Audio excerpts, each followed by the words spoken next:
అంగన్వాడీలకు ప్రభుత్వం ఇచ్చిన dead line మరి కాసేపట్లో ముగియనుంది. మరోవైపు తమ సమస్యలు పరిష్కరించే వరకు విధులకు హాజరయ్యేది లేదని స్పష్టం చేశారు అంగన్వాడీలు. ఎస్మా చట్టాన్ని ప్రయోగించినా, విధుల్లో చేరాలని బెదిరించినా సమ్మెను యథావిధిగా కొనసాగిస్తామని వారు స్పష్టం చేశారు. సమస్యలు పరిష్కారం అయ్యే వరకు సమ్మెను యథావిధిగా కొనసాగిస్తామని వారు తేల్చి చెప్పారు.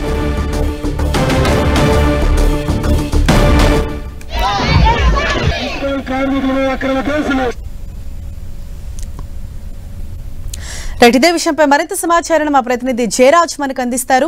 జయరాజ్, ఒకవైపేమో కాసేపట్లో ప్రభుత్వం ఇచ్చిన ఆ డెడ్ లైన్ అన్నది ముగియబోతోంది, ఇంకొక వైపేమో అంగన్వాడీలు తెగేసి చెప్తున్నారు సమ్మెను మాత్రం ఇదే విధంగా కంటిన్యూ చేస్తామని. మరి అక్కడ నెలకొన్న పరిస్థితి ఏంటి? అంగన్వాడీలు ఏం చెప్తున్నారు?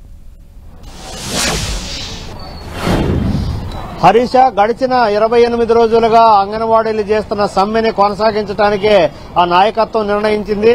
ప్రభుత్వం ప్రయోగించినటువంటి ఎస్మా చట్టాన్ని కూడా పూర్తిగా ధిక్కరిస్తున్నాం, ఆ చట్టంతో మాకు సంబంధం లేదు, మా సమస్యలన్నీ కూడా పరిష్కారం అయ్యే వరకు కూడా సమ్మెని యథావిధిగా కొనసాగిస్తామని చెప్పి స్పష్టంగా అంగన్వాడీ కార్యకర్తలు స్పష్టంగా చెబుతా ఉన్న పరిస్థితి. రాష్ట్ర వ్యాప్తంగా అన్ని సెంటర్లలో కూడా టెంట్లు వేసి నిరసన కార్యక్రమాలు చెబుతా ఉన్నారు. ప్రభుత్వం పూర్తిగా చర్చలు జరపాలి, తమ న్యాయబద్దమైన డిమాండ్ని పరిష్కరించేంత వరకు కూడా సమ్మెను యథావిధిగా కొనసాగిస్తామని చెప్పేసి స్పష్టంగా పేర్కొంటున్న పరిస్థితి. మరోవైపు ప్రభుత్వం ఇప్పటికే ఎస్మా చట్టాన్ని ప్రయోగించింది. దీనికి సంబంధించిన ఉత్తర్వులు కూడా జీవో నెంబర్ 2ను కూడా విడుదల చేసింది.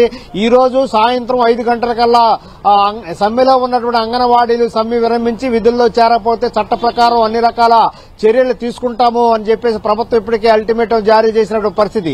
దీనికి సంబంధించి జిల్లా కలెక్టర్లు, అంగన్వాడీ కార్యకర్తలు ఎవరైతే సమ్మెలో ఉన్నారో వారికి సిడిపిఓల ద్వారా సెల్ ఫోన్ల ద్వారా మెసేజ్లు పంపించారు. ఈ రోజు 5 గంటలకల్లా విధుల్లో చేరాలి, ఎస్మా చట్టం ప్రయోగిస్తున్నాం, అత్యవసర సర్వీసుల కింద అంగన్వాడీ సర్వీసులు పేర్కొంటున్నట్టు ప్రభుత్వం ఉత్తర్వులు జారీ చేసిన నేపథ్యంలో ఈ రోజు సాయంత్రం 5 గంటలకల్లా విధుల్లోకి చేరకపోతే రేపటి నుంచి చట్ట ప్రకారం చర్యలు తీసుకుంటామని చెప్పేసి ప్రభుత్వం ఒకవైపు కరాఖండిగా చెబుతున్న పరిస్థితి.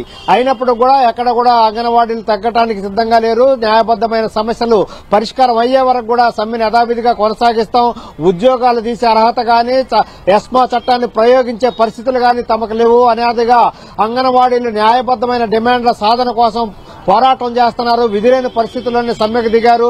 కాబట్టి పరిష్కరించాల్సిన అంశాలని ముందుగా చర్చించాలి, పరిష్కరించాలి. వాటికి సంబంధించినటువంటి ఉత్తర్వులు జారీ చేసే వరకు కూడా సమ్మెను యథావిధిగా కొనసాగిస్తామని చెప్పేసి అంగన్వాడీలు తేల్చి చెబుతున్నారు. హరీష, జయరాజ్, ఈ నేపథ్యంలో ఏదైతే గడువు కాసేపట్టు ముగియబోతుందో మరి అధికారులు ఎవరైనా వారితో ఇంకొకసారి చర్చలు జరిపే అవకాశాలు ఏమైనా ఉన్నాయా?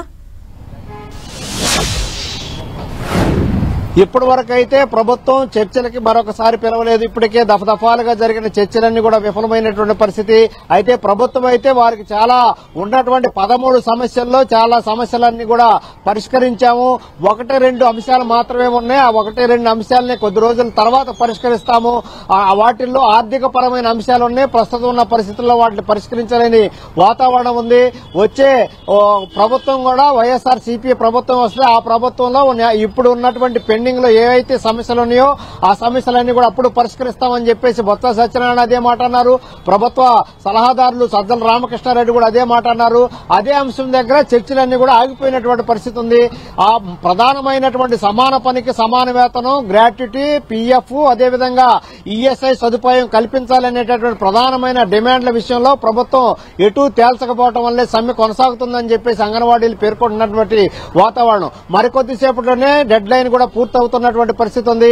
అయినప్పుడు కూడా అంగన్వాడీలు సమ్మెను యథావిధిగా కొనసాగిస్తాం, ప్రభుత్వం పైన ఒత్తిడి చేస్తాం, రేపటి నుంచి మరింత ఉధృతంగా సమ్మెను కొనసాగిస్తామని చెప్పేసి అంగన్వాడీలు పేర్కొంటున్నారు. Harisha, right, thank you Jayaraj.